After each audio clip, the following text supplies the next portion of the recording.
Assalamualaikum warahmatullahi wabarakatuh.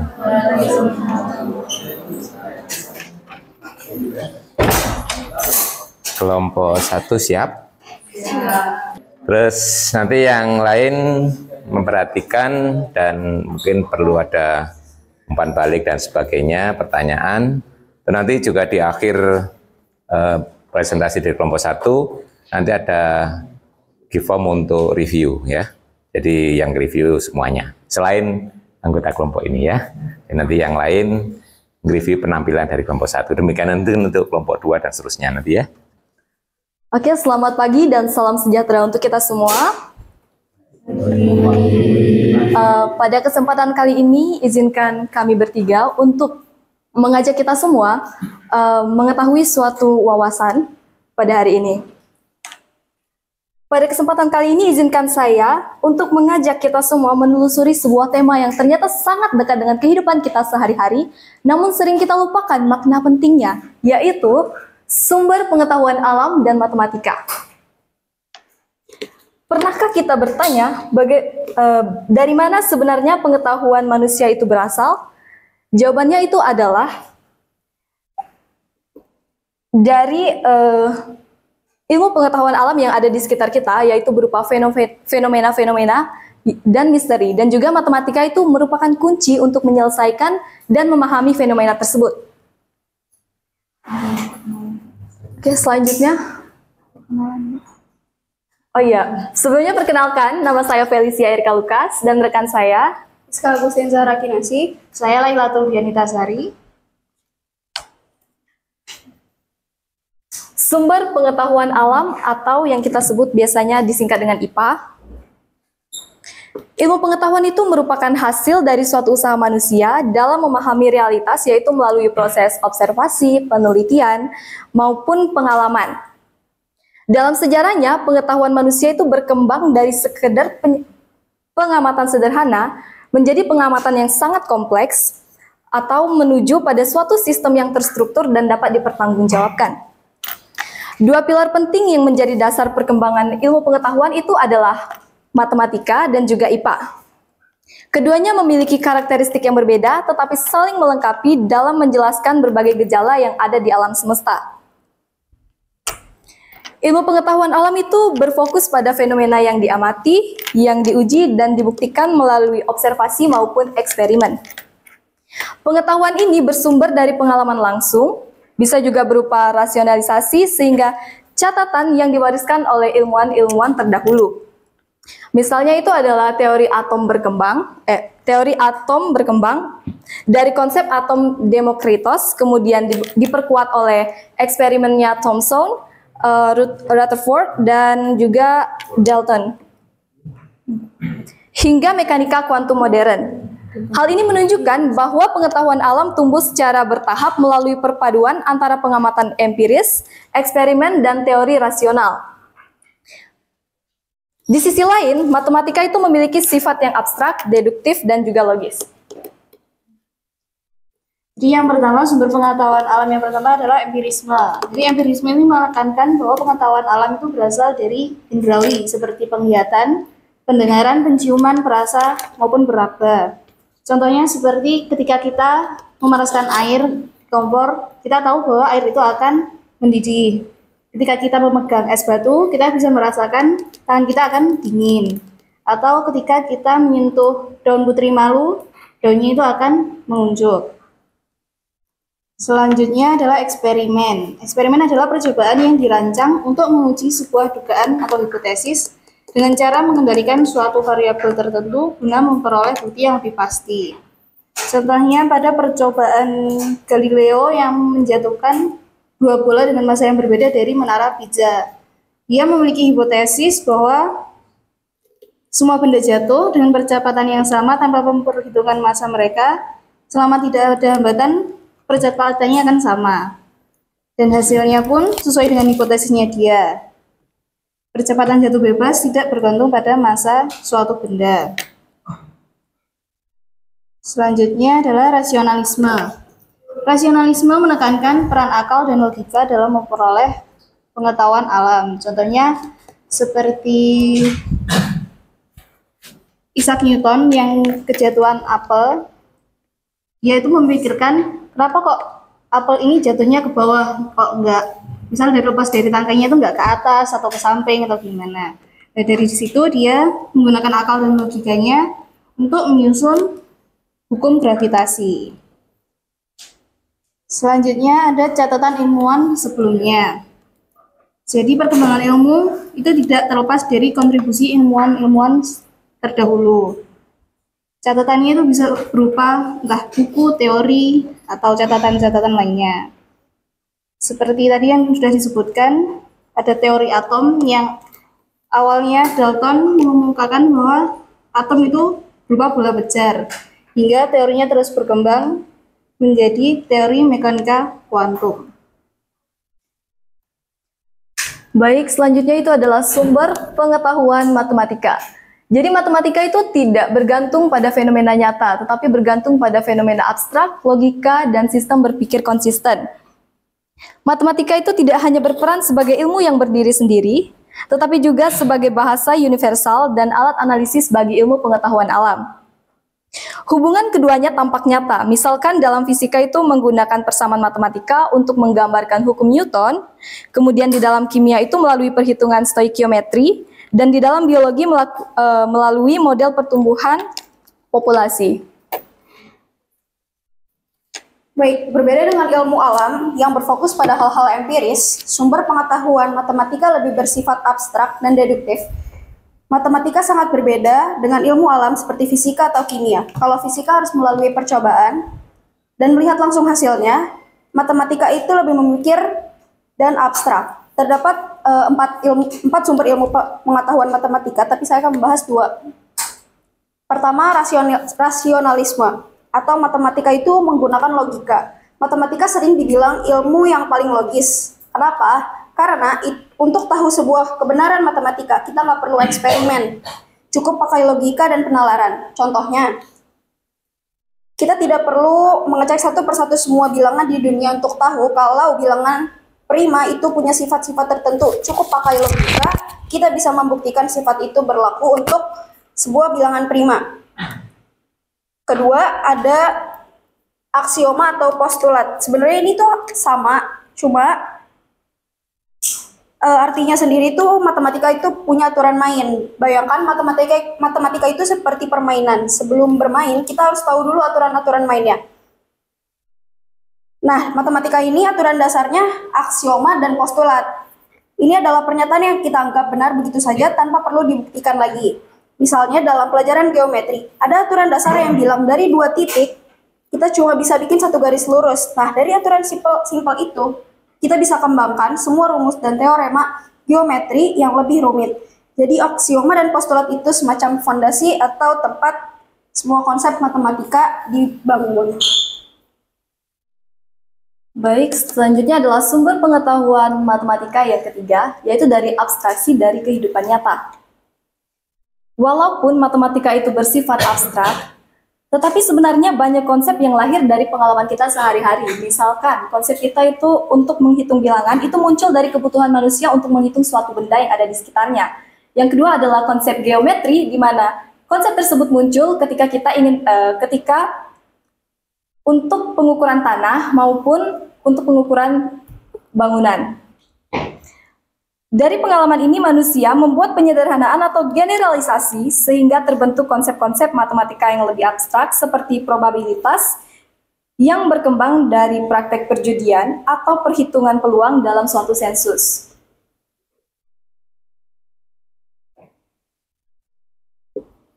Oke, kita sudah ada di ujung, yaitu kesimpulan. IPA itu bersifat empiris dan induktif, sedangkan matematika rasional dan deduktif. Meskipun berbeda, keduanya itu saling melengkapi, di mana IPA memberikan objek empiris, sedangkan matematika itu menyediakan bahasa dan alat analisis. Keduanya berperan dalam permodelan fenomena, perkembangan teknologi, dan juga kemajuan peradaban. Baik teman-teman semua, di sini kami sudah menyelesaikan pembahasan materi yang kami ambil. Selanjutnya kami akan mengadakan question time. Di sini kami mempersilahkan teman-teman untuk bertanya. Kami membuka, belum ya teman-teman? Kami membuka untuk 2 pertanyaan. Silakan yang ingin bertanya. Baik, atas nama siapa? Perkenalkan saya Sofi dari kelompok 11. Saya ingin bertanya tentang hubungan IPA dan matematika. Apakah mungkin IPA berkembang tanpa bantuan matematika atau sebaliknya matematika tanpa IPA? Bisakah berikan contoh nyatanya?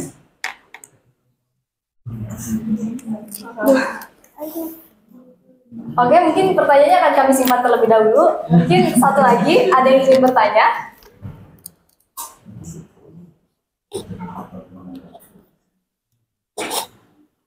Baik, jika tidak ada, maka kami akan menerima satu pertanyaan. Ya, baik Hasan. Pertanyaan Hasan akan dijawab oleh saya.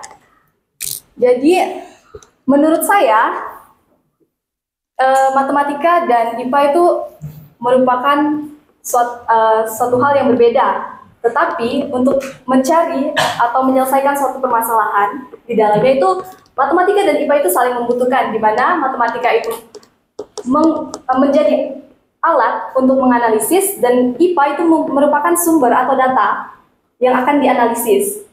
Nah, contohnya itu tadi seperti yang saya sebutkan di dalam fisika. Fisika itu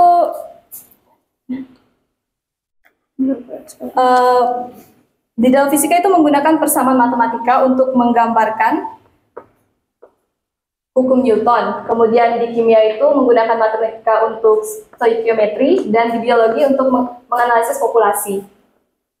Mungkin ada feedback atau gimana? Oke, baik.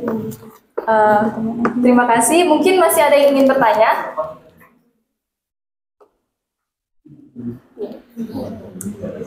Jika tidak ada, maka akan kami tutup. Nanti kalian boleh juga isi di Google Form ya. Google Form nggak sih? Google Form-nya sudah saya share di grup ya. Ya. Nah, setelah ini sudah bisa. Oke. Baik, sekian presentasi dari kelompok kami. Jika kelompok kami itu masih banyak kekurangan dalam menyampaikan materi, kami mohon maaf. Sekian dan selamat pagi.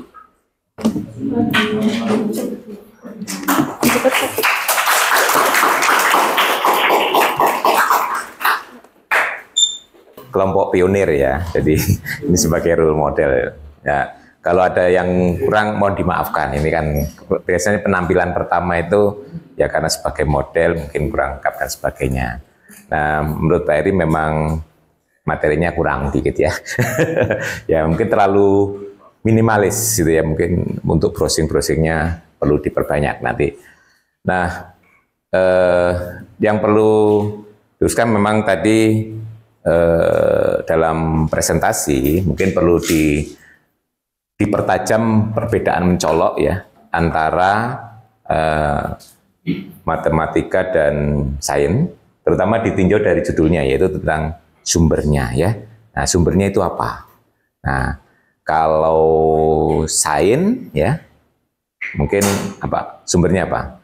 Dia akan mengamati fenomena ya keseharian ya. Ingat di sekolah menengah itu kalau kita belajar itu mesti dimulai dari mengamati, terus ada pertanyaan gitu ya. Nah, di situ bertanya. Jadi dari fenomena alam yaitu sains ya. Nah, itu dilihat. Nah, biasanya ada bentuk-bentuk keteraturan dan sebagainya itu yang diamati ya di sains.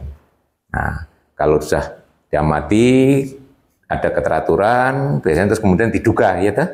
Nah, setelah duga baru dibuktikan. Ini nanti yang sering disebut dengan proses berpikir secara apa? Induktif ya. Jadi ada gejala-gejala diamati semua, memberikan kesimpulan yang sama. Nah, itu kesimpulan itu yang diambil secara umum. Nah, itu ya, itu nanti akan dilanjutkan oleh kelompok lain ya tentang metode lebih jauh gitu ya. Tapi sekarang sumbernya aja ya. Sumbernya lebih jauh dari kalau sains dari gejala alam. Nah, tapi orang itu mendapatkan inspirasi kan nggak sepenuhnya murni dari diri sendiri ya. Nah, nanti juga akan berkaitan dengan kelompok lain juga ya. Nah, sumber itu juga diyakini orang juga berasal dari hal lain selain dari pengamatan indera gitu ya. Nah, salah satunya orang yang yakin dengan agama. Nah, sumber pengetahuan itu juga berasal dari wahyu gitu ya. Nah, bisikan. Nah, seperti pengamatan tadi kita meyakini juga teratur karena sebagai contoh di Islam sudah mengatakan bahwa alam itu ada keteraturannya yang dalam Islam disebut apa? Sunnatullah ya. Nah, jadi benda-benda di alam itu nggak acak gitu ya. Artinya ada keteraturannya. Nah, itu. Nah, orang itu sebenarnya kan meneliti itu. Nah, ini termasuk sumber juga toh, inspirasi yaitu sumber ya, sumber. Kemudian kalau matematika bagaimana? Sama sebenarnya ya. Awalnya juga fenomena cuma nggak langsung dari alam ya. Terus matematika itu cuma nanti kalau kita dapat inspirasi itu hanya sebagai apa ya? Motivasi gitu ya. Nah, jadi ngamati amal. Dan kalau di matematika diamati, kemudian mengambil pola yang sama, nggak boleh langsung disimpulkan. Nah, itu kalau dalam matematik baru berupa dugaan ya. Nah, nanti setelah dugaan baru dibuktikan secara, kalau matematik secara deduktif ya. Nah, kalau di sains kan induktif bisa kan ya. Kalau di matematik nggak boleh ya. Misalnya Anda ngamati pola bilangan gitu ya. Oh, ini bilangan pertama, gini bilangan kedua, ketiga, keempat, dan seterusnya. Oh, nanti bilangan ke N mesti begini gitu ya. Nah, itu baru dugaan. Nanti harus dibuktikan secara deduktif. Nah, memang tadi sudah disinggung, dasar pijakan dari berpikir matematik karena deduktif itu adalah aksioma. Jadi, aksioma atau postulat, bukan aksioma dan postulat ya. Itu nama yang, jadi nama beda tapi untuk barang yang sama ya. Orang mungkin kadang mengatakan sebagai aksioma, ada orang lain mengatakan postulat. Itu adalah pijakan ya. Itu adalah basic dari matematik atau landasan berpikir.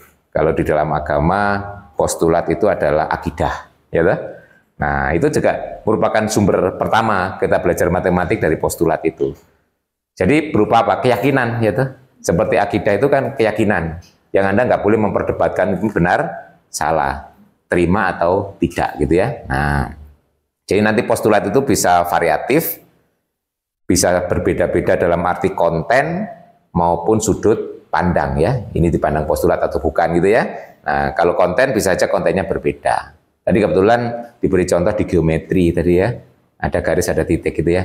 Nah, itu nanti dari konten ada kemungkinan postulat yang berbeda. Itu kita nggak boleh menyalahkan ya. Kalau ada postulat yang muatannya berbeda. Cuma kita kalau mau belajar itu diterima atau tidak, gitu aja ya.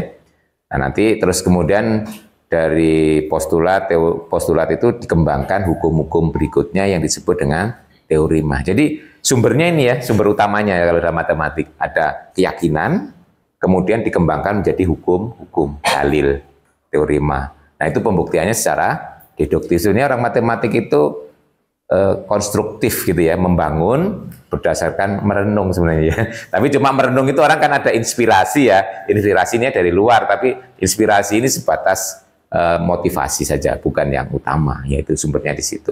Jadi nanti matematik itu bisa dipandang sebagai konstruksi dari suatu bangunan ya, dimulai dari postulat, kemudian diturunkan hukum-hukum lagi, dari postulat menghasilkan hukum, dari hukum bisa menghasilkan hukum berikutnya dan seterusnya secara deduktif. Setelah jadi hukum baru bisa dipakai ya. Contohnya sebenarnya Pitagoras gitu ya. Nah, Pitagoras itu memang sumber inspirasinya orang mengamati ya. Kalau punya segitiga siku-siku sisinya ini ketika ini ya. Boleh. Tapi dari pengamatan itu tidak boleh langsung diterima kesimpulannya seperti itu ya. Nah, nanti ada pembuktiannya secara deduktif dalam matematik ya. Proses bernalar gitu ya buktinya ya. Penalaran.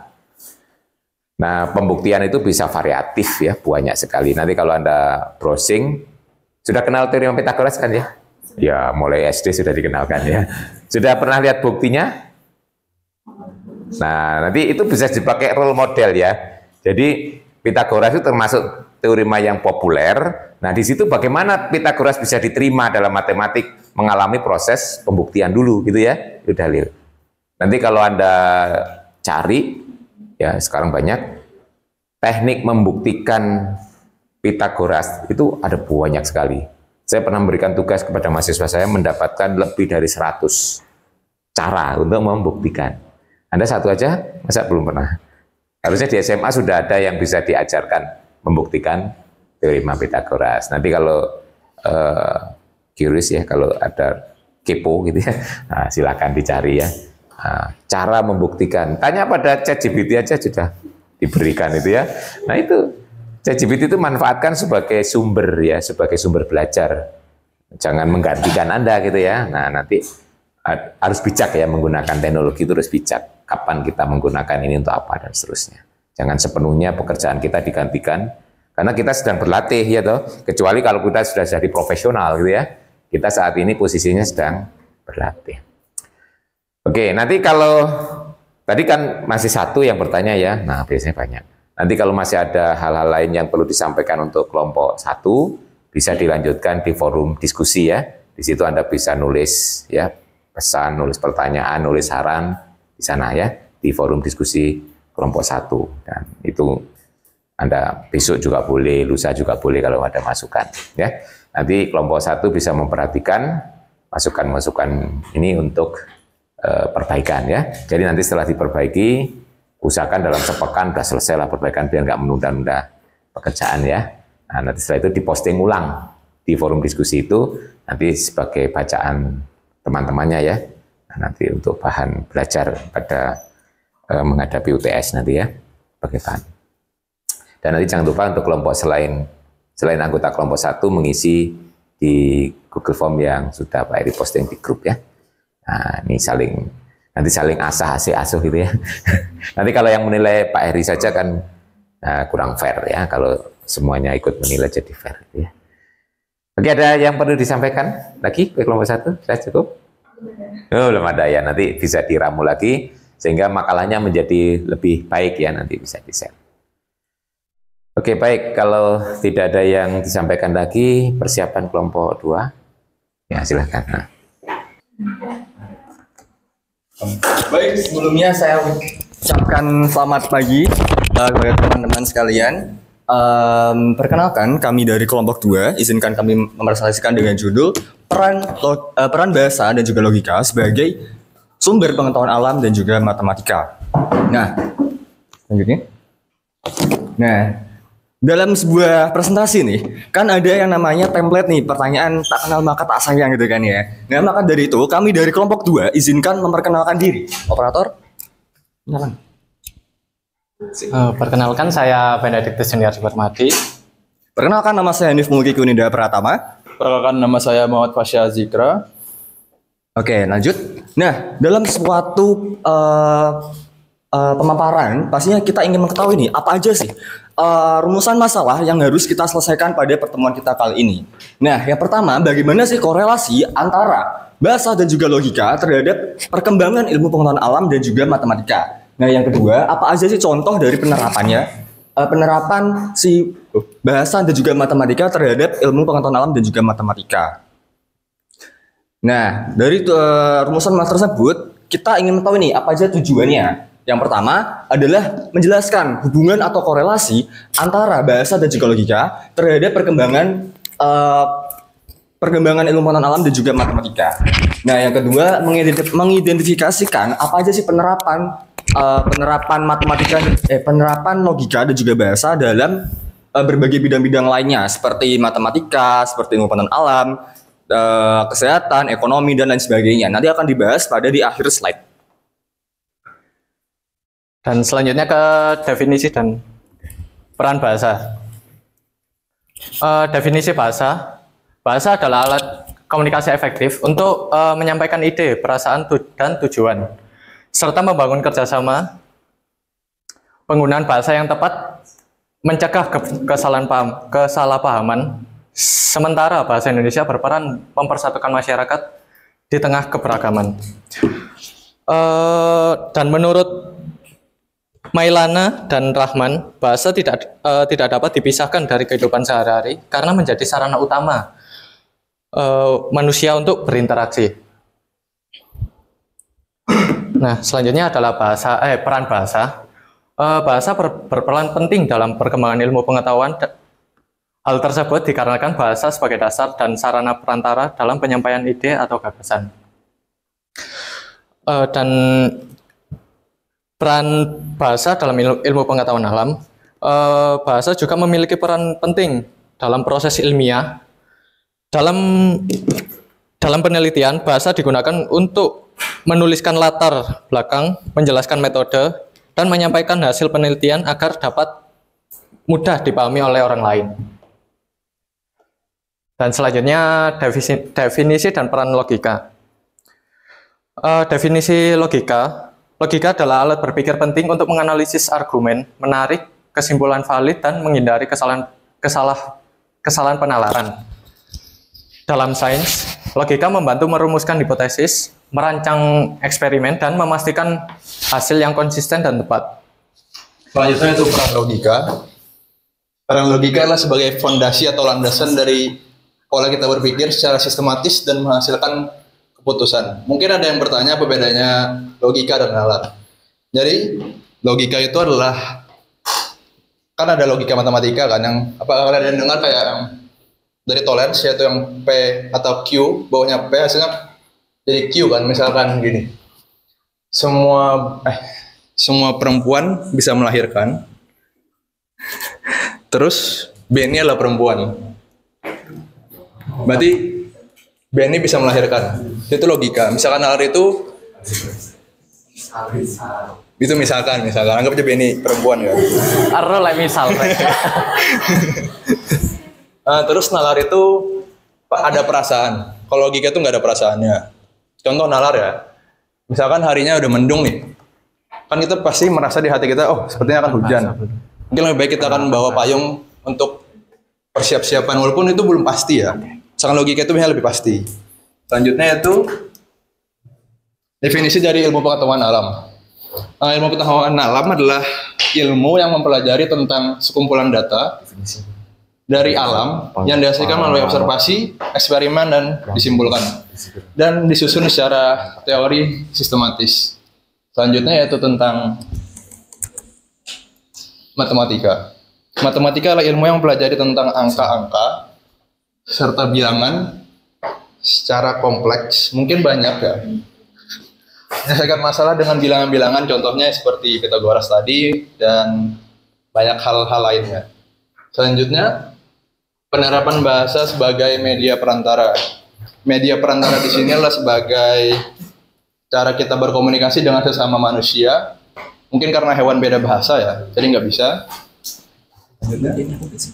Sudah nggak bisa tuh. Kau lanjutnya. Oh iya. Penerapan logika. Lanjut ke bahasa tadi. Oke. Nah, jadi pada penerapan bahasa dan sebagai media perantara sini, aku nih mau ada satu contoh menarik nih. Misalkan teman-teman sini bisa bahasa F ya? Bahasa F. Contoh. Contoh penyapa kafe begini. Iya udah. Maka dari itu ada sebagian orang yang mengerti bahwa saja informasi yang kita sampaikan, tapi sebagai orang tersebut tidak mengerti benar. Nah, seperti itu peran bahasa sebagai media perantara informasi sebagai jembatan biar matematika dan juga ilmu alam itu juga dapat tersampaikan lebih mudah seperti itu. Contohnya di matematika. Di matematika kita menggunakan logika itu dalam yang tadi, seperti yang tadi yang apa? Logika matematika. Mungkin itu ada di soal PU saat SNBT. Contohnya ada tolerance, ponens, sama satunya saya lupa. Contohnya seperti yang tadi ya, itu logika matematika. Terus teknologi, saat kita teknologi itu memerlukan logika untuk menyelesaikan, contohnya ya di bagian programmer. Ya, saat kita coding itu kan pasti memerlukan logika. Ya, programming saat kita membuat codingan itu masih memerlukan logika. Saat kita flowchart kan dari awal start, terus kita mulai dari awal masalahnya, terus mulai pemecahan masalahnya kan memerlukan logika saat itu. Selanjutnya dari segi ekonomi. Dari penerapan ekonomi pun membutuhkan logika. Kalau misalnya ekonomi tidak membutuhkan logika, berarti kan rugi. Kalau mau rugi kan namanya juga sedekah. Ya, dan Ya lanjut. Kewirausahaan. Oke. Baik, selanjutnya adalah penerapan logika dari bidang kewirausahaan. Nah, dari bidang kewirausahaan tentunya kalau misalkan nih kita mau membuat suatu perusahaan atau UMKM seperti itu contohnya. Nah, tentunya kita mau namanya keuntungan dong, nggak mungkin kalau kita mau rugi. Nah, maka dari itu kita dibutuhkan namanya analisis pasar. Bagaimana sih kayak analisis SWOT, strength, weakness, opportunity, sama threat-nya. Nah, dalam membentuk suatu perusahaan itu agar tidak mengalami kerugian sehingga menghasilkan laba yang lebih tinggi seperti itu.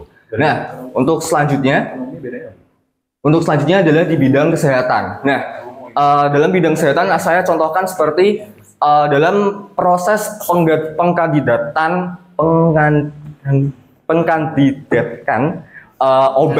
kandidat obat untuk menganalisis kandidat obat itu tuh dapat melalui beberapa tahapan. Yang pertama ada tahapan in silico, in vitro, sama in vivo. Nah, saya ingin membahas tentang tahapan in silico tersebut sendiri. Nah, contohnya nih, saya ingin menganalisis bagaimana sih efek dari senyawa aktif dari alang-alang untuk dapat menyembuhkan kanker payudara seperti itu contohnya. Nah, dalam alang-alang itu memiliki beberapa senyawa aktif. Salah satunya adalah sorbumol. Nah, si sorbumol itu apakah bisa dapat berperan dalam protein targetnya? Nah, contoh protein targetnya itu adalah sesuatu proteinnya yang dapat mengakibatkan atau dapat sebagai gejala sebagai timbulnya si kanker payudara tersebut. Nah, dengan menganalisis tersebut kita dapat mengetahui nih apakah si senyawa aktifnya itu cocok dengan si protein targetnya tersebut. Nah, selanjutnya perlunya ada analisis lagi seperti analisis toksisitas. Nah, gak mungkin dong kalau misalkan kita membuat sebuah kandidat obat tapi obat tersebut adalah toksik. Nah, maka dari itu kalau misalkan ada beberapa yang toksik, kita potong gugus yang menyebabkan itu toksik sehingga dapat dikonsumsi pada masyarakat seperti itu. Oke, baik, dari kesimpulannya yaitu pertama, bahasa dan logika itu dapat berperan atau berkaitan untuk perkembangan ilmu pengetahuan alam dan juga matematika.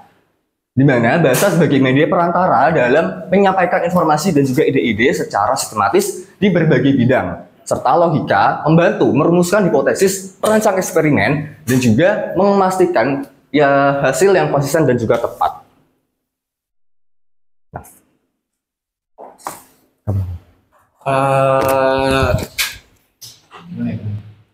Baik, untuk saat ini kita membuka sesi tanya jawab. Apakah ada yang ingin bertanya? Silakan angkat tangan. Silakan, Hasan. Saya Hasan Sawi dari kelompok 11. Saya ingin bertanya. Kalian kan menjelaskan tentang penerapan logika di berbagai bidang. Nah, menurut kalian nih, apa sih?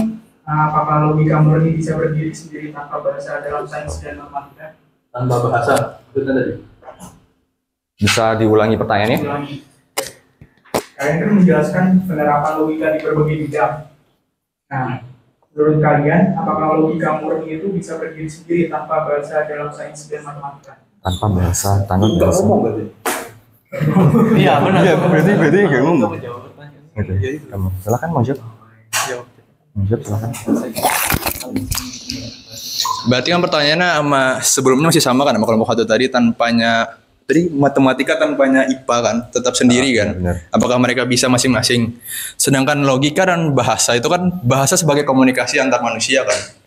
Supaya kita bisa menyampaikan ide-ide atau mungkin dari ya pesan-pesan kita sesama peneliti atau sesama manusia, mungkin harus pakai bahasa ya. Nggak bisa kita nggak pakai bahasa. Masa bisu kan nggak mungkin. Secara tulisan juga nggak bisa kan. Bahkan bahasa isyarat juga bahasa. Ya, bahasa isyarat pun juga bahasa, tulisan juga masuk dari bahasa. Jadi mungkin secara pastinya nggak bisa lah berdiri sendiri, logika murni tok nggak bisa. Kita manusia saling berkomunikasi, bukan individual. Dah. Mungkin ada feedbacknya dari Mas Hasan. Oke. Ada lagi yang bertanya? Silakan angkat tangan. Silakan. Ya. Nah, kan saya bertanya dari kelompok 4, mau bertanya, kan suatu bahasa itu bisa ambigu ya, kan bahasa itu kan memiliki kata yang sinonim atau sama-sama gitu. Nah, itu gimana caranya agar bisa tidak menimbulkan kesalahan penafsiran gitu. Oke, baik, saya tampung terlebih dahulu, izinkan kami untuk berdiskusi ya. Izin menjawab untuk Mbak Bernadine. Kan tadi pertanyaannya tentang supaya bahasa antar manusia kan ambigu kan kata Mbak tadi. Kan dalam komunikasi kita harus sepakat dong pakai bahasa apa. Gak mungkin saya bahasa Inggris atau bahasa Indonesia kan sama-sama nggak paham kan kami.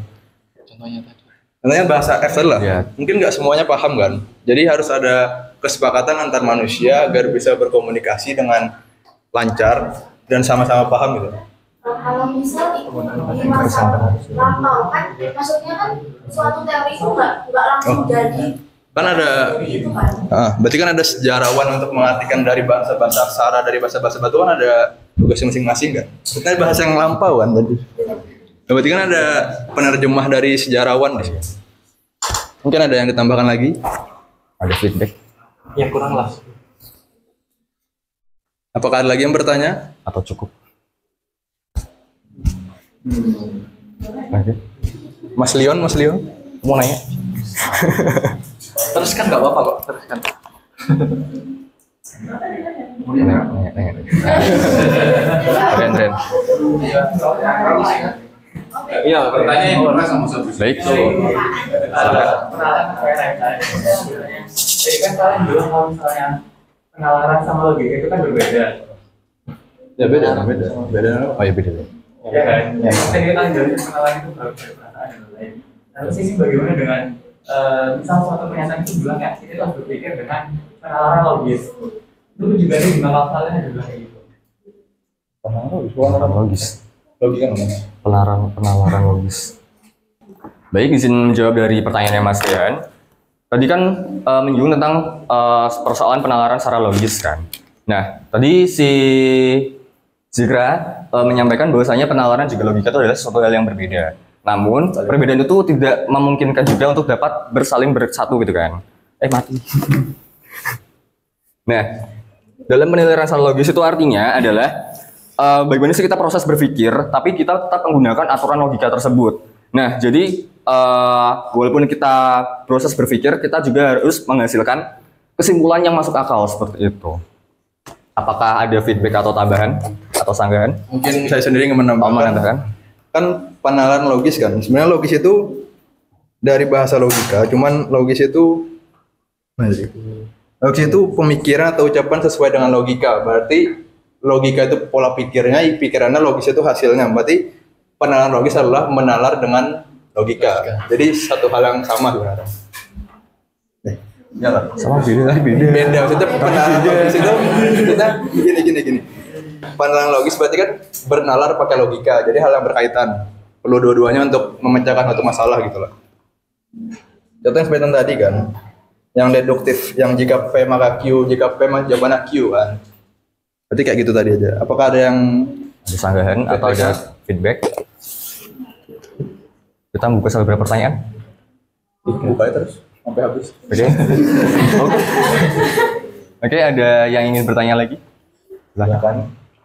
Tadi Zikra itu bilang kalau Ya, benar. bilang kalau jawaban itu adalah zaman batu.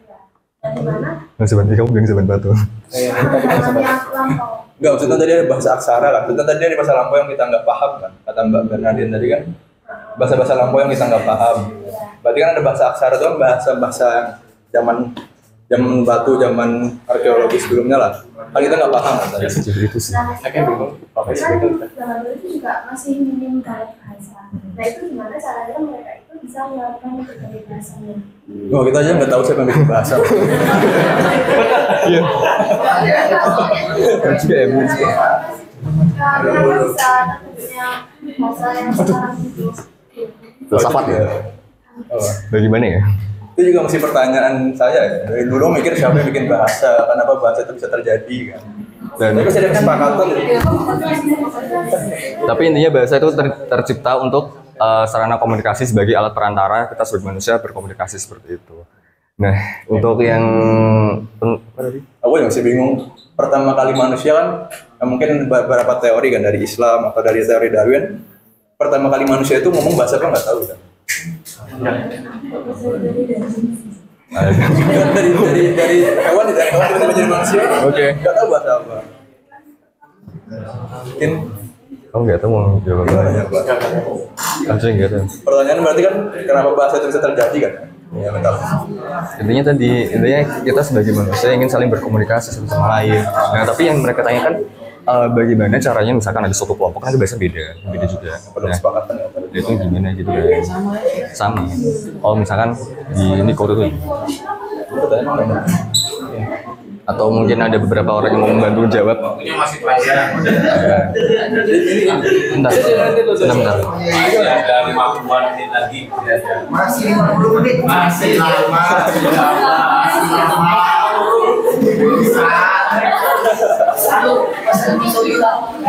Lama masih ada pertanyaan.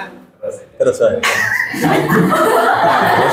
Jadi Belum. Kita mulai apa ya? siapa namanya? Masih ada. Siapa namanya? Fasya. Jadi udah jawab apa masih ada yang ditambahin lagi? Oke. Mas Leon. Mas Leon. Ya, saya ingin bertanya ya. Nggak boleh. Oh, nama dulu. Ya, nama. Saya Leon dari kelompok 9. Saya mau tanya ini, dalam sebuah bahasa tuh kan ada di KBBI itu kok ditetapkan. Itu bagaimana ditetapkan bahasa baku dan tidak baku. Ini filsafat lain. Filsafat lain. Semua bahasa.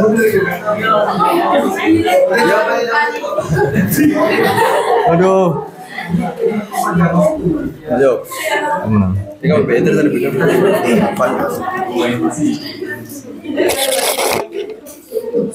Oh, tadi kan ada yang namanya tidak baku ya. Baku tidak bagus ini. Baku tidak baku. Jadi KBBI kan kenapa bisa terjadi? Itu pertama kali diterbitkan kata ChatGPT ya.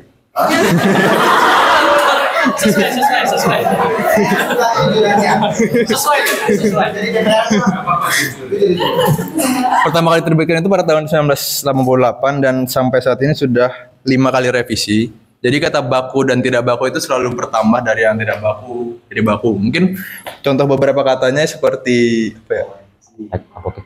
Enggak, maksudnya dari kata yang dulu tidak baku jadi baku, sekarang baku ada. Aktivitasnya pakai.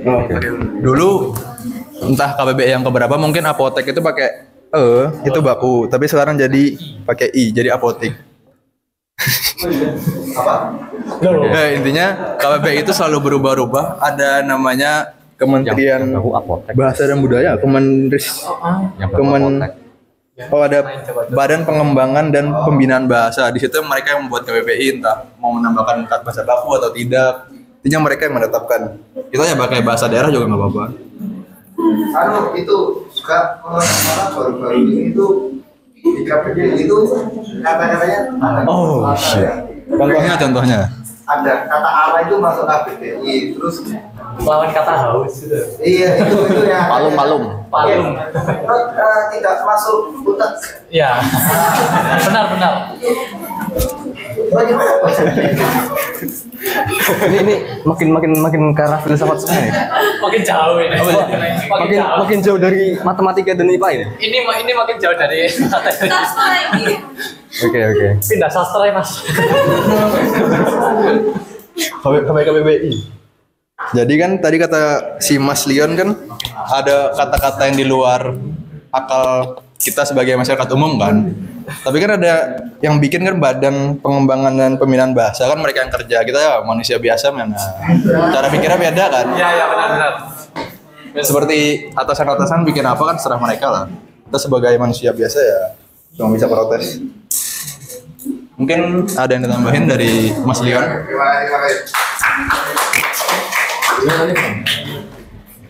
Oh, dia satu lagi. Oke, bahasa mana ini? Ini bahasa mana ini? Ya, silakan. Saya ingin bertanya, apakah ada kasus kesalahan di mana bahasa dan logika di sains dapat menyebabkan kesalahan? Oke, izin menjawab dari pertanyaannya Keisha. Tadi kan disebutkan bahwasanya ada beberapa bahasa yang dapat menimbulkan kesalahpahaman kan. Nah, dalam suatu kelemahan bahasa sendiri itu ada kelemahannya yang namanya bahasa yang dapat jadi multifungsi. Contohnya suku kata suka. Suka ada dua dalam artian. Yang pertama suka, bagaimana saya menjelaskan konteksnya? Contoh. Ya, contoh pakai kata-kata nih. Contohnya si Benny. Si Benny suka makan mie ayam, gitu kan. Nah, contoh yang kedua apa lagi suka apa yang multifungsi? Seringnya udah. Hah? Gimana? Sering itu kan lebih daripada satu kali ya. Bisa Antara suka tuh kayak gini ya, satu lagi menyukai. Ya benar. Ya benar, itu benar. Ya. Bentar. Penggunaan yang kedua apa ya? Bentar. I understand but I can represent. soalnya bahasa Inggris kan. Gimana ya? Suka dalam artian apa sih? Apa ya? Bentar, apa? Enggak bisa beda. Dalam artian apa? Aduh, bentar. Gimana? Ada yang bisa membantu? tapi paham kan? Ada dua satu kata dua makna multifungsi, paham kan?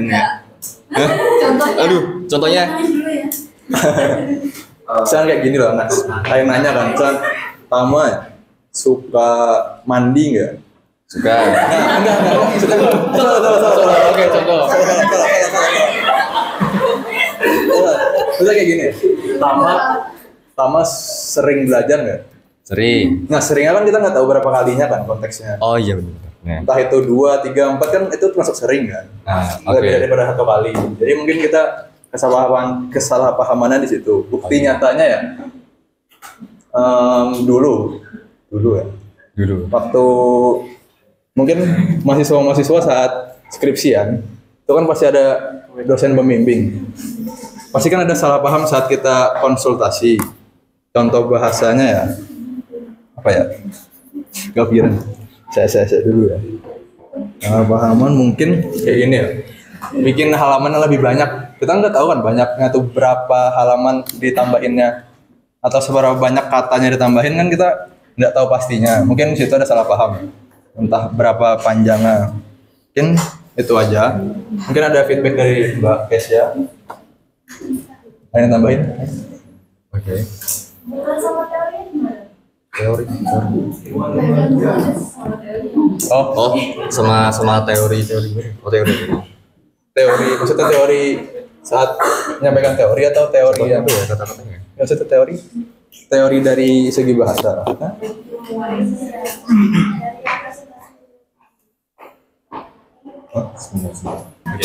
Baik, ada sebuah contoh katanya di sini, yaitu kata-kata permodelan. Pernah mendengar kata permodelan? Nah, dari segi matematika dan juga ilmu pengetahuan alam, permodelan itu seperti merepresentasikan suatu rumus terhadap fenomena sesuatu kan. Nah, multifungsi yang kedua yaitu permodelan itu dari kata model. Model kan berarti kayak pekerjaan model begitu, seperti itu sih. Mbak Kesia, maksudnya tadi kan salah paham saat teori kan, memahami teori. Misalkan kita ya terlalu bodoh kan untuk memahami matematika kan. Mungkin rumusnya kita terlalu ribet, misalkan rumusnya apa yang susah ya? Trigonometri dah, yang susah kan. Kan kita antara pemahaman aku sama pemahaman Hama kan mungkin pasti beda kan. Cara memahami rumusnya, mungkin di situ ada kesalahpahaman antara rumusnya. Makanya perlu guru kan untuk belajar lebih dalam, untuk memiliki pandangan yang sama saat belajar. Mungkin itu. Untuk contoh konkretnya mungkin nggak ada. Nah, itu dulu ya. Terima kasih. Apakah menyangga atau memberikan? Silakan. Bertanya lagi. Menurut kelompok kalian, mana sih yang lebih fundamental atau enggak pokok dalam perkembangan sains sebagai bahasa?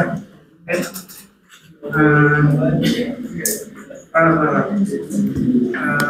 sih lebih fundamental atau enggak pokok dalam perkembangan sains, bahasa sebagai alat komunikasi atau logika sebagai alat berpikir?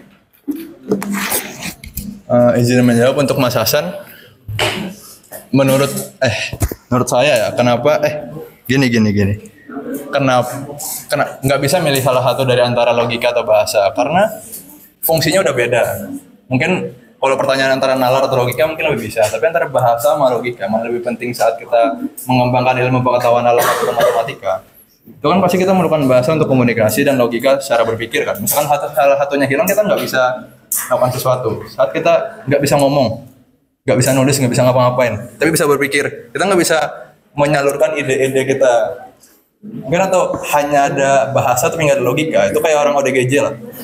Mungkin bisa ngomong, cuman nggak bisa berpikir. Jadi susah lah. Harus saling berkaitan antara dua-dua itu. Mungkin ada tambahkan dari Mas Tama? Mungkin itu aja menurut kami ya, harus saling berkaitan, jadi harus ada dua-duanya, nggak bisa salah satu hilang. Mungkin itu aja. Apakah ada yang ditambahin dari Mas Hasan? Oke.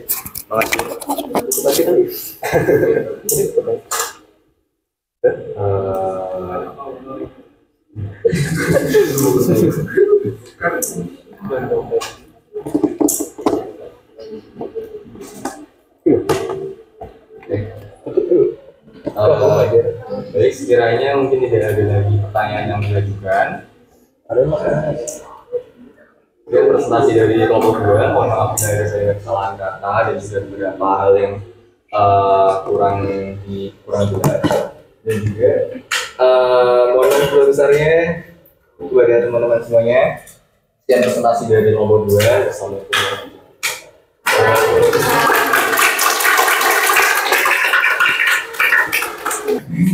Kelompok 2 sudah tampil dan yang merespon lebih banyak ya dari kelompok 1. Rupanya karena sudah hangat ya. Tadi pagi masih dingin. Masih dingin. Oke.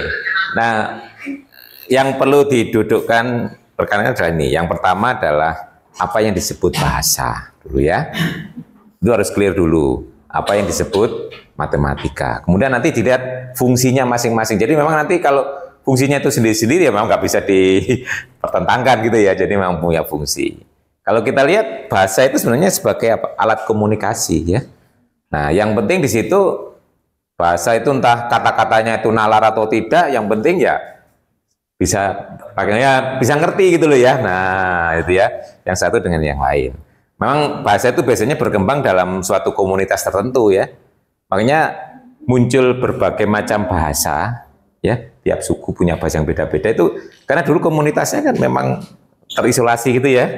Nah, jadi nggak ada bahasa global dulu memang ya. Nah, jadi ada sendiri. Jawa Timur aja yang segini tuh bahasanya juga banyak gitu ya. Nah, Kerangalam aja punya bahasa sendiri ya. Kerangalam? Loh, Kadititreng toh? Loh, Kadititreng. Nah, ini komunitas sendiri punya bahasa sendiri gitu ya.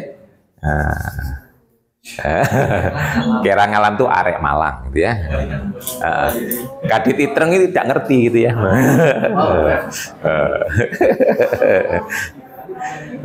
Kadititreng Hilomai ya, Rudit Kane gitu ya. Nah, orang ngerti pulang saja, tidur enak gitu ya.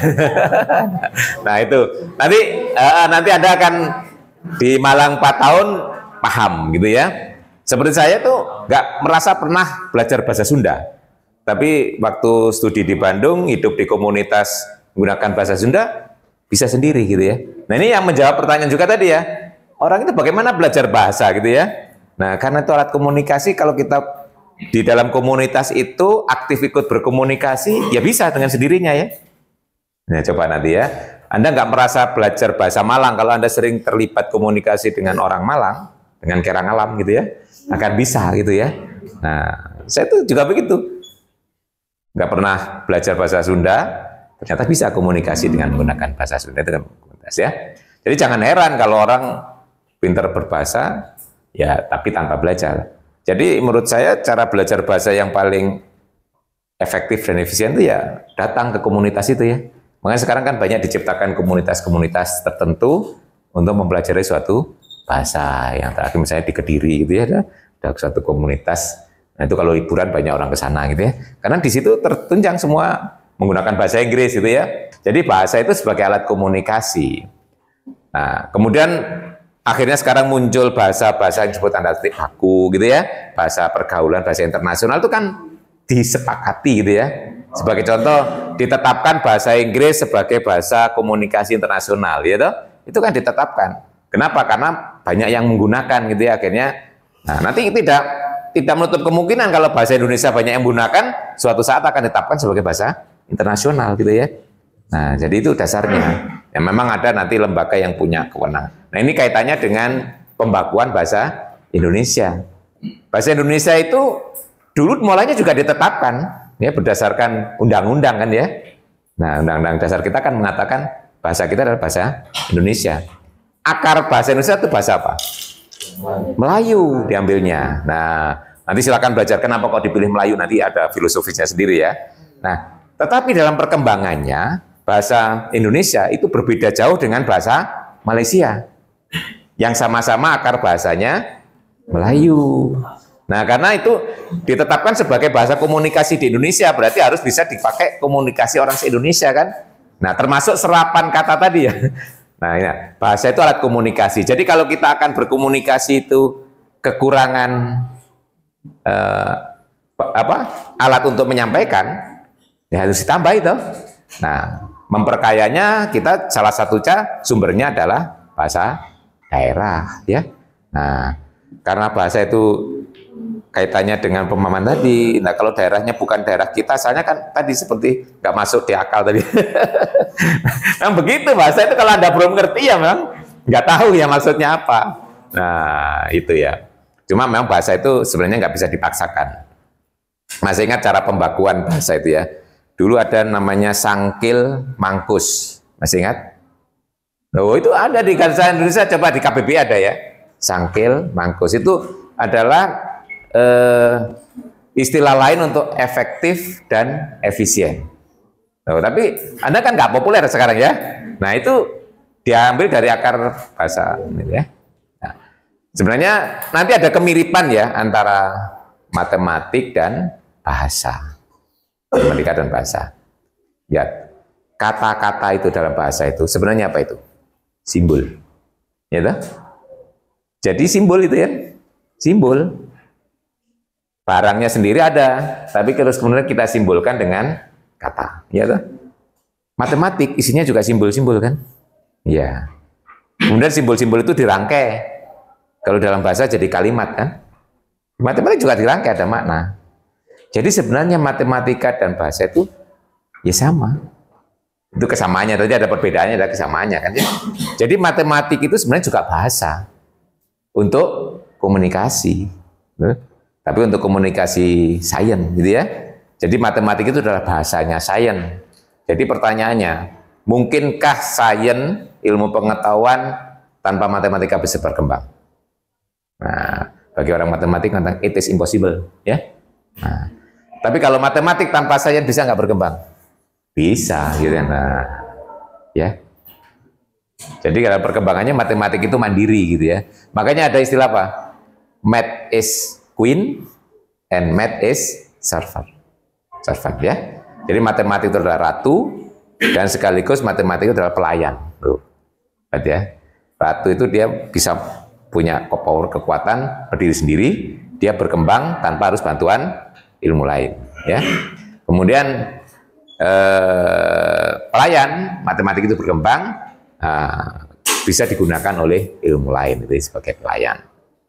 Nah, nanti jadi ini sama-sama simbol, kumpulan simbol. Nah, dan kalau bahasa itu cenderung tadi ada ambigu, itu masih mungkin ya, tidak konsisten ya. Makanya dalam bahasa itu ada yang namanya regular, irregular gitu ya. Nah, kalau di matematik nggak kenal itu, ya. Di matematik nggak boleh, bahasanya harus ketat gitu ya, nggak boleh ambigu ya.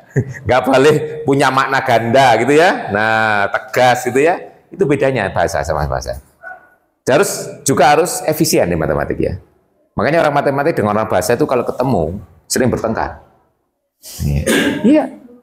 Karena banyak yang make sense dalam bahasa itu, menurut orang matematik nggak perlu. Sebagai contoh saya ngomong, diberikan 5 buah bilangan. Orang bahasa ngomong itu bener kan? Menurut matematik, buah itu nggak penting, kata buah di situ ya. Kenapa nggak dikatakan diberikan 5 bilangan? Selesai loh. Karena didapatkan buah itu, bilangan itu nggak berbuah. Ya, itu ya. Nah, kalau 5 buah mangga cocok ya, karena mangga itu buah gitu ya. Nah, ya, nah itu. Jadi orang matematik seperti itu. Nanti Anda berbahasa, kalau Anda sudah menjiwai matematik, nanti bahasa Anda itu akan diwarnai oleh matematik juga. Cirinya biasanya lebih konsisten dan padat ya. Biasanya yang tidak efisien itu dibuang gitu ya. Kayak kan tadi istilah tambahan-tambahan tadi ya. Nah, 5 buah mobil nggak berbuah, 5 mobil cukup kan? Nah, gitu ya. Apalagi kalau diberikan 2 ekor kambing, ekornya saja atau, nah, iya, saya masak 2 ekor kambing. Saya pakai sup. Nah, itu bayangan orang itu, wah 2 kambing jadi sup gede banyak ya. Padahal cuma ekornya saja 2 gitu ya. Nah, gitu ya. Nah, itu kan jadi ambigu ya. Ditambah kata ekor ya, tidak memperjelas ya. Tambah ambigu ya. Kenapa tidak 2 kambing? Nah, ya. Utuh gitu ya. Nah, seperti itu. Itu contoh-contoh ya. Ini masing-masing. Kalau sudah kita masuk ke matematik itu ya. Jadi, nah, kemudian di dalam matematik ya itu ada logika. Logika itu sebenarnya mulai dikembangkan dulu lepas dari matematik awalnya ya. Di zamannya para filsuf dulu, memang sebenarnya orang itu sudah punya kemampuan untuk berpikir, bernalar. Cuma kalau tidak dibakukan gitu ya. Nah, ini namanya ilmu itu kan sering namanya pembakuan ya, ilmu itu ya. Nanti Anda bisa membahas bedanya ilmu dan pengetahuan gitu ya. Nah, mungkin kemarin saya tanyakan ya di kuis ya. Nah, bedanya ilmu dan pengetahuan di situ ya. Nah, kalau pengetahuan itu masih liar gitu ya. Yang penting kita tahu. Tapi kalau namanya ilmu itu sudah dibakukan, punya disiplin tertentu, metode-metode tertentu gitu ya. Itu cara mendapatkannya juga dengan cara-cara tertentu gitu ya. Nah, jadi dibakukan, logika menjadi ilmu akhirnya dibakukan gitu ya. Nah, akhirnya Anda kenal hukum-hukum logika yang seperti Anda kenali sekarang gitu ya. Nah, itu. Nah, antara berpikir dan menalar ini ya, tadi yang ada pertanyaan ya. Kira-kira beda nggak berpikir dan menalar? Nah, ya, itu bagian dari logika memang ya, berlogika ya. Nah, berpikir dan bernalar. Nah, kalau berpikir itu lebih general ya. Kita mikirkan sesuatu, mikirkan pacar itu benar ya. Tidak menalarkan pacar gitu kan ya. Beda toh. Ini artinya berarti 2 kata itu berbeda kan. Artinya saya sedang memikirkan pacar saya, masa saya sedang menalarkan pacar saya kan sama itu ya. Nah, itu artinya memang 2 kata itu punya makna yang berbeda itu ya dalam menceknya ya. Nah, berpikir lebih general ya sebenarnya ya. Pokoknya kita menggunakan aktivitas otak kita itu ya, itu berpikir. Tapi di dalamnya ada namanya bernalar. Kalau bernalar itu biasanya kaitannya dengan membangun suatu reasoning gitu ya, dalam pengambilan suatu kesimpulan ya. Jadi kita punya alasan ya. Nah, jadi nanti kalau dalam bernalar itu yang dilihat adalah bukan benar salahnya, tapi logis atau tidak. Ini yang sering disebut sahih atau tidak, valid atau tidak ya. Bernalar kita itu valid. Nah, tadi disinggung ada modus ponen, modus tolen, rantai silogisma tadi yang lupa ya. Nah, itu hanya 3, sebenarnya nggak hanya itu, yaitu itu adalah kerangka bernalar yang populer, yang oke. Selain itu masih banyak sekali. Nanti kalau Anda lihat di dalam kerangka logika banyak ya, proses berpikirnya itu ya. Kerangka berpikir namanya kerangkanya ya. Tadi misalnya ya, modus ponen, P maka Q diketahui P kesimpulannya Q, itu siapa yang dipakai orang. P maka Q diketahui tidak Q, kesimpulannya tidak P. Nah, itu modus tolen. P maka Q, Q maka R, kesimpulannya P maka R. Itu adalah rantai silogisma ya. Itu yang orang sering pakai sehari-hari itu ya, yang paling populer 3 itu. Tidak hanya itu ya, nanti banyak sekali ya yang banyak ya. Nah, silakan nanti bisa dilihat. Jadi nanti masih banyak yang bisa ditambahkan ya untuk kelompok 2 ya, ditata ulang gitu ya. Jadi mulai dari pengertian dasarnya, apa itu bahasa, apa itu matematika, apa itu logika ya, kemudian fungsinya, terus baru dibahas keterkaitannya gitu ya nanti. Nah, terus nanti kegunaannya. Dari lihat fungsinya tadi bisa kita lihat kegunaannya ya dalam perkembangan ilmu pengetahuan gitu ya. Jadi peranan bahasa, peranan matematik. Ya, memang kalau orang mengembangkan ilmu itu ada proses aktivitas intelektual ya. Tapi di sini perlu ada komunikasi lah. Mengkomunikasikannya itu perlu bahasa ya. Kalau bahasa manusia saya kadang-kadang nggak cukup untuk mengkomunikasikan. Ya. Perlu bahasa. Ya contohnya matematik itu sebagai bahasa perlu untuk mensupport ya. Nanti coba banyak yang kalau dengan menggunakan bahasa Inggris misalnya ya, itu bisa diceritakan panjang ya. Dengan matematik cukup satu equation gitu. Nah, itu diceritakan banyak ya. Nah, itu ya. Terus kemudian nanti untuk mengolahnya kalau dengan menggunakan bahasa Inggris susah gitu ya. Tapi setelah menggunakan bahasa simbol, nah itu kan tadi disinggung-singgung pemodelan gitu ya. Nah, pemodelan itu sebenarnya kan itu dari bahasa sehari-hari, bahasa komunikasi sehari-hari diubah menjadi bahasa simbolik, bahasa dalam matematik, kemudian diolah, ya kan? Nah, setelah diolah ketemu hasilnya dikembalikan lagi. Biasanya kan prosesnya itu ya. Jadi matematik peranan di situ sebagai bahasa. Jadi karena tadi keunggulannya itu singkat dan seterusnya itu ya Pak, jelas dan seterusnya itu akhirnya mempunyai keunggulan mudah dalam pemrosesannya, pengolahannya. Setelah ketemu hasil dibawa lagi komunikasi. Tapi orang awam pakai komunikasi murni bahasa matematik juga nggak paham gitu ya. Pakai simbol-simbol yang rumit-rumit ya. Ada yang kayak cacing, kayak apa gitu ya, macam-macam di matematik simbol-simbolnya.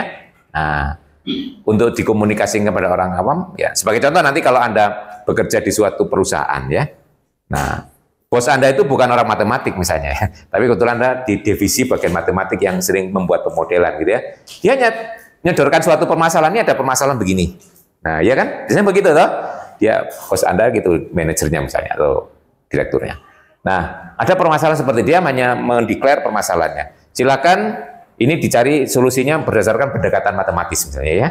Nah, kebetulan itu berkaitan dengan asuransi ya kalau Anda ya. Nah, itu ya cari. Nah, solusinya secara matematis dicamkan. Anda memodelkan gitu kan ya. Kemudian dihitung, dicari solusinya sampai ketemu. Masa Anda membeberkan itu kepada enggak kan? Nah, jadi Anda harus mengubah itu tadi ke dalam bahasa yang bisa dimengerti orang awam gitu ya. Ini komunikasi. Mengkomunikasikan, jadi ada timbal baliknya gitu ya di sini. Nah, ini nanti perlu ya disempurnakan lagi ya berdasarkan masukan-masukan tadi.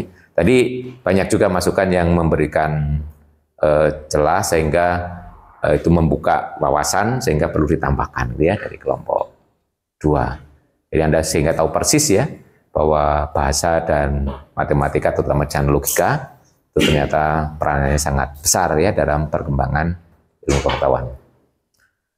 Oke, saya kira itu. Ada yang perlu disampaikan lagi, baik dari kelompok 2 maupun yang lain? Nah, hari ini kita sudah melihat penampilan dari 2 kelompok ya.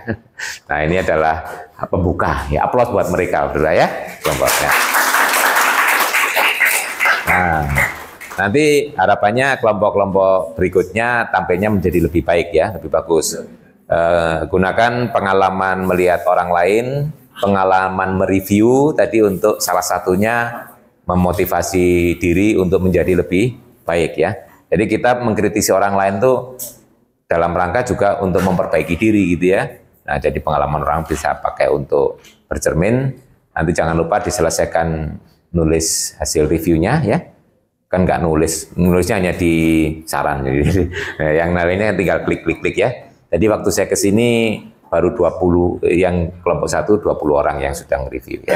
Yang kelompok 2 baru ada 5 gitu ya. Nggak tahu sekarang sudah banyak ya. Jangan ditunda-tunda nanti ya.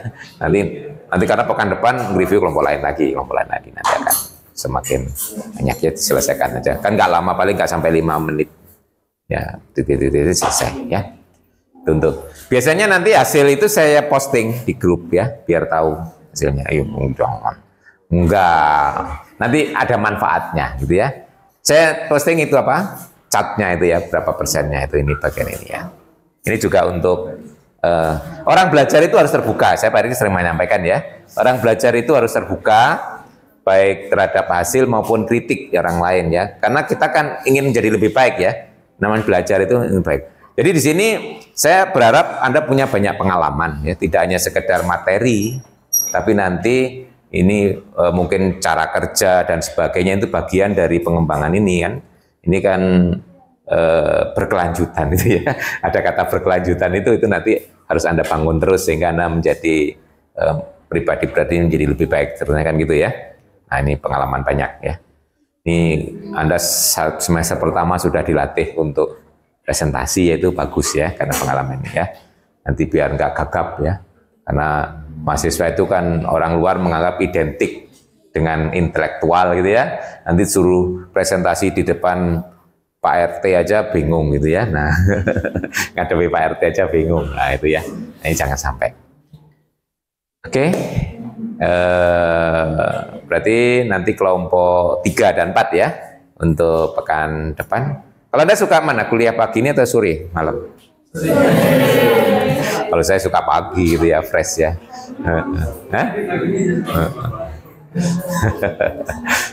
Malam apalagi pulang itu jam 6.15 maksimal ya, kalau jam 10, 11, 12 itu ya. Kalau terusan kan nggak pakai jeda gitu ya. Sebenarnya orang belajar itu jam awal-awal gini enak fresh gitu ya. Belum ngantuk, belum apa gitu ya. Nah. Oke. Ya nggak apa-apa. Dibiasakan aja, nanti lama-lama akan senang pagi ya. Nah ya. Justru teman Anda satunya juga pengen dipindah pagi tapi nggak bisa ya, waktunya nggak cocok gitu ya, nggak pas ya.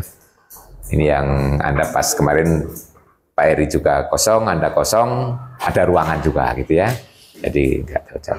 Sebenarnya ya, masalah sekarang itu adalah kecocokan. Tapi kalau angkatan baru gini biasanya nggak terlalu sulit ya mengubah jadwal ya. Kalau angkatan yang sudah agak senior di atas, pesertanya sudah campur-campur gitu ya.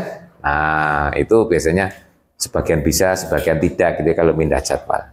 Kalau yang masih paket ini kan daftaran apa? Mata kuliahnya kan masih paket ya.